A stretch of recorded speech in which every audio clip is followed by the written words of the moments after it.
Let's see what the mailman brought me today.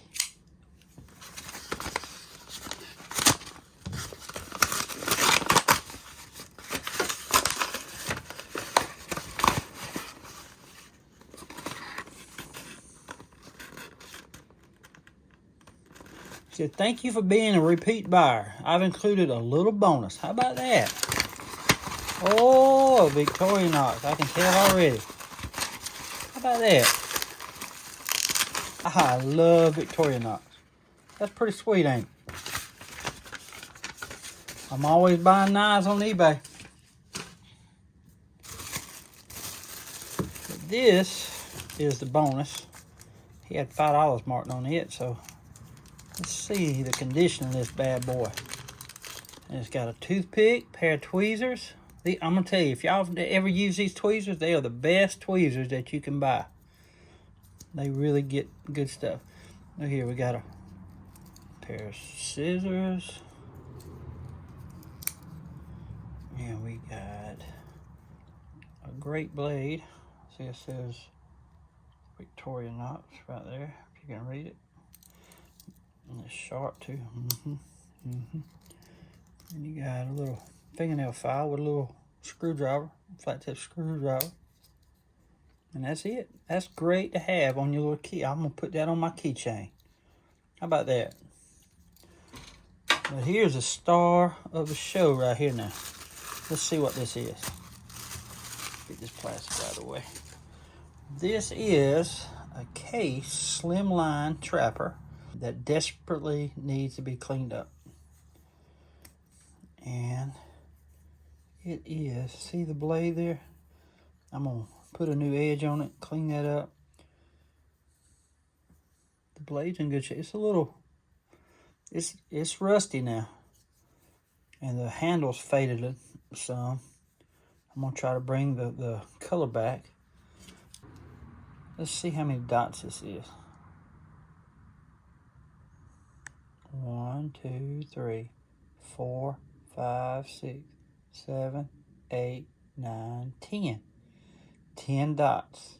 You know what year that was made? According to how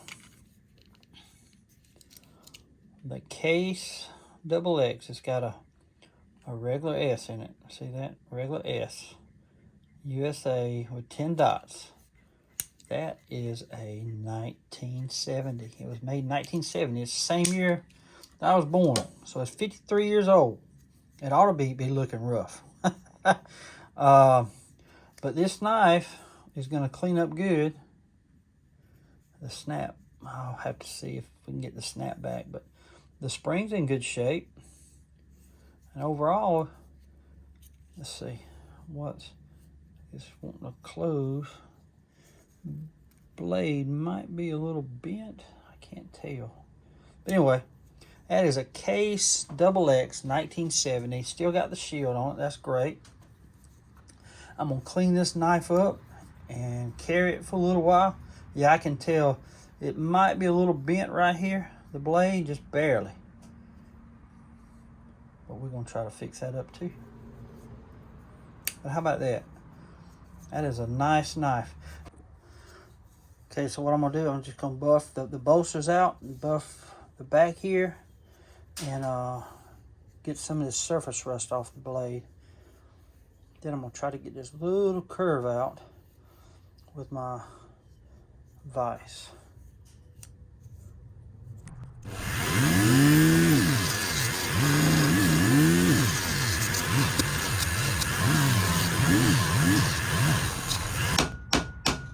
Trying to get that little curve out.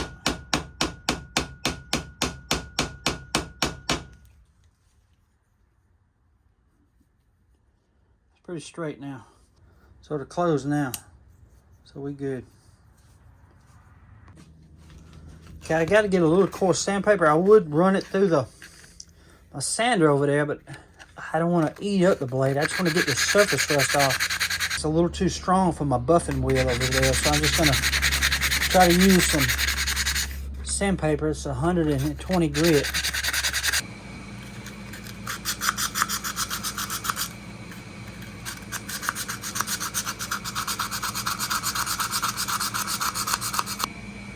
Now I'm gonna follow it up with a 400 grit or 400 grain extra fine. I'm just gonna go over the blade.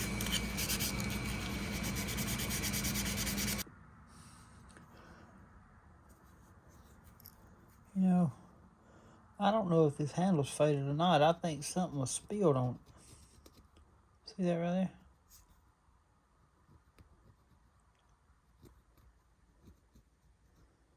Yeah, these handles ain't faded at all. Just need a good cleaning. See that right there? How about that?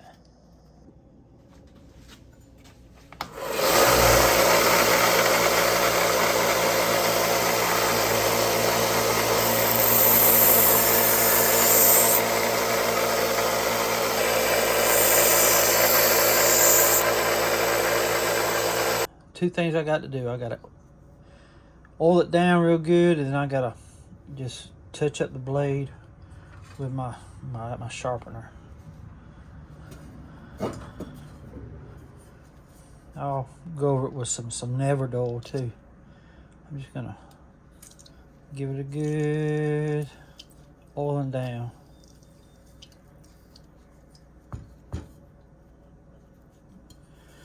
I bet this thing feels like the Tin Man in the Wizard of Oz. I guarantee you does.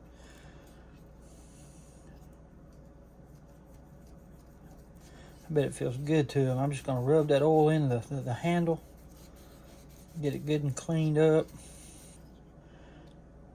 The only thing I wish that would happen is the snap, but it ain't got the snap.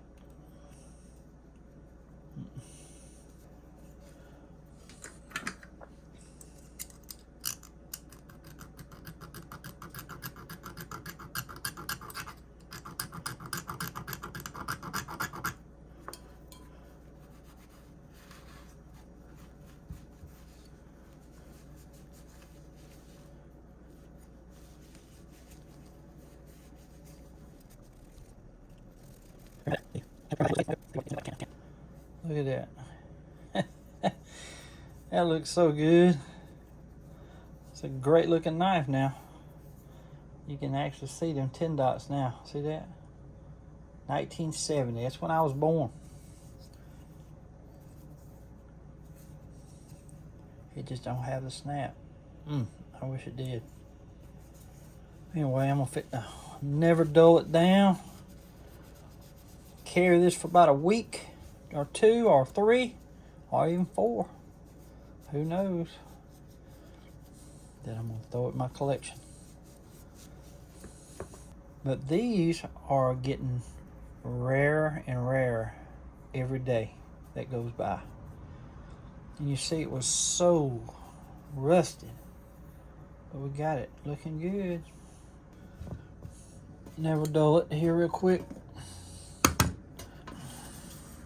I love this stuff.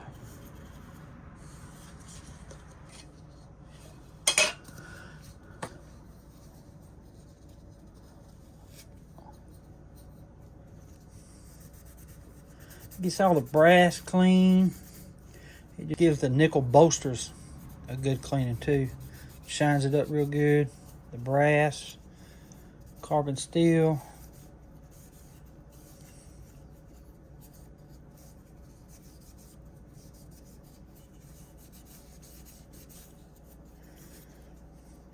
Y'all just don't know how much I enjoy this. Yeah, one day my collection's gonna go to my boys and my grandson. I say boys, they're both grown. One will be 33 next month. Actually, about a week and a half, he'll be 33. And I got one that's fixing to be 30 this coming year. So, got a grandson that's 5. I'm gonna give him his first knife at 8 years old. I think that's the time you need to show him how to use a knife.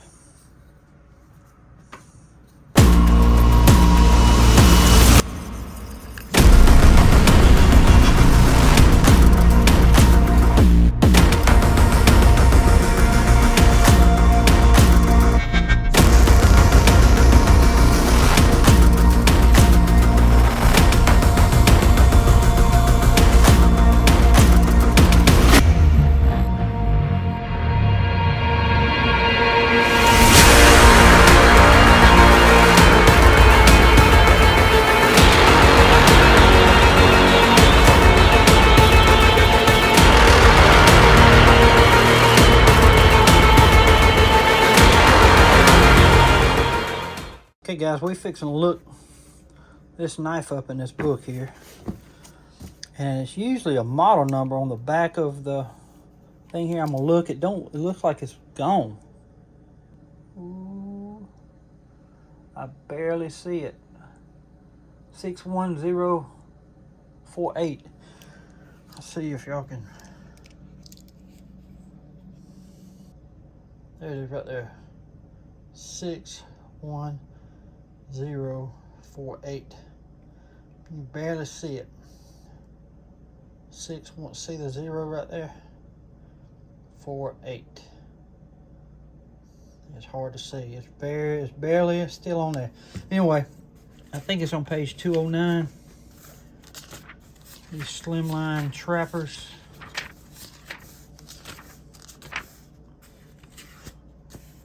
See here? It's called a farmer's knife. And that's it right here. I'm telling you. See here? Ain't that so cool? As you can tell, mine ain't. That's stainless steel. Mine's carbon steel, Darren.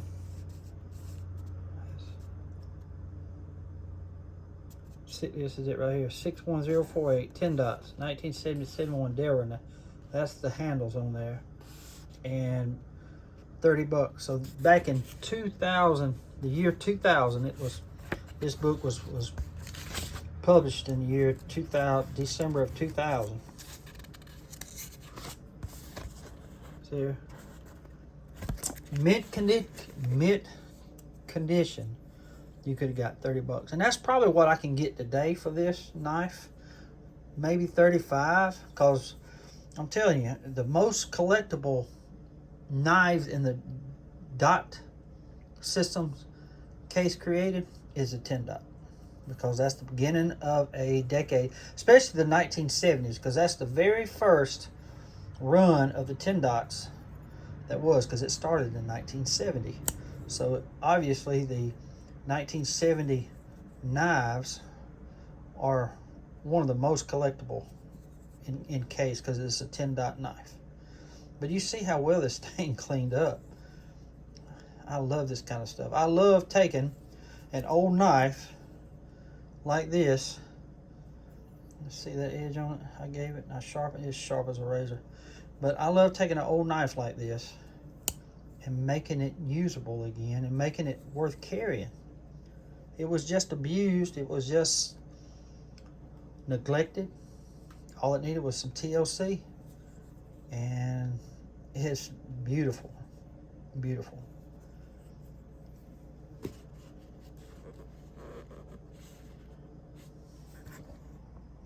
That's it right there. But if y'all don't have a book like this, it's well worth buying. It's the Collector's Knives by C. Houston Price. You can get them on on Amazon. You'll be surprised how much they're worth. They're really expensive. But back in 2000 it was only 18 bucks. And I bought this one in a thrift store, believe it or not, for a few bucks. So what y'all think about that? That case knife turned out really good. That's what I love to do. It turned out like a gem. The handles, after all, wasn't faded. It just looked like something thick was spilled on it. It looked like they were faded, but I scratched it a little bit with my screwdriver, my little bitty micro screwdriver, and it come right off of there. And I knew we was in business then. I just got a wire brush and cleaned the rest of it off.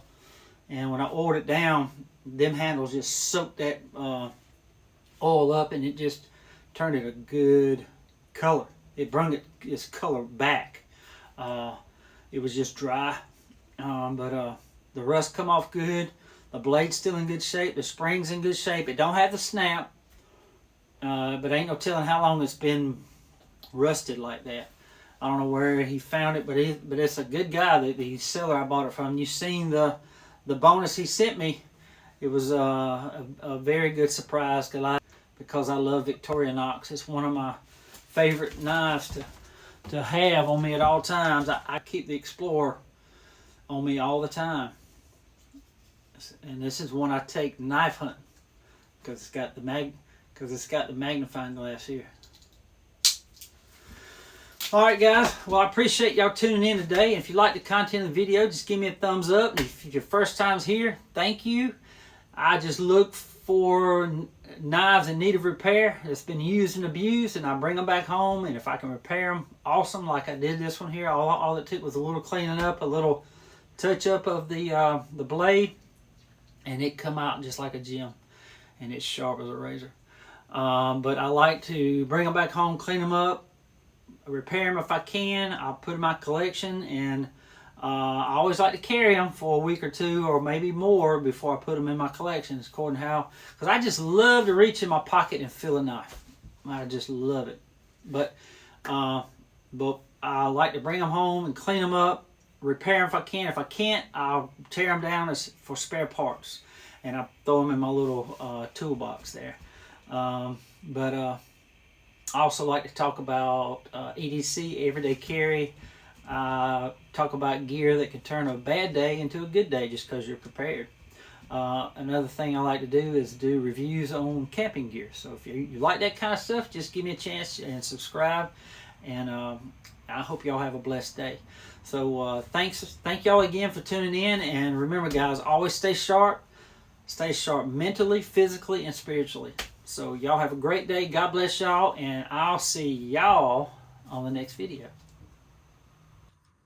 One thing I did, guys, I put my little bonus knife on my keychain. Already got this handy little flashlight that you can keep on your keychain. I'll be doing a review on this one soon. But it's good. It's a good light to have. Best thing is you can turn it on and turn it that way. It locks. See, it won't turn on or off, but it's off that way. And you just twist that, it's on. But I leave it off and I lock it down. But it's a good little light to have. And now I got me a knife with some tweezers, scissors, a little knife blade, a fingernail file, and a little tipped screwdriver too. This fingernail file's got that little flat tip screwdriver. Great. Y'all have a great day, guys. Again, God bless y'all. Thanks again.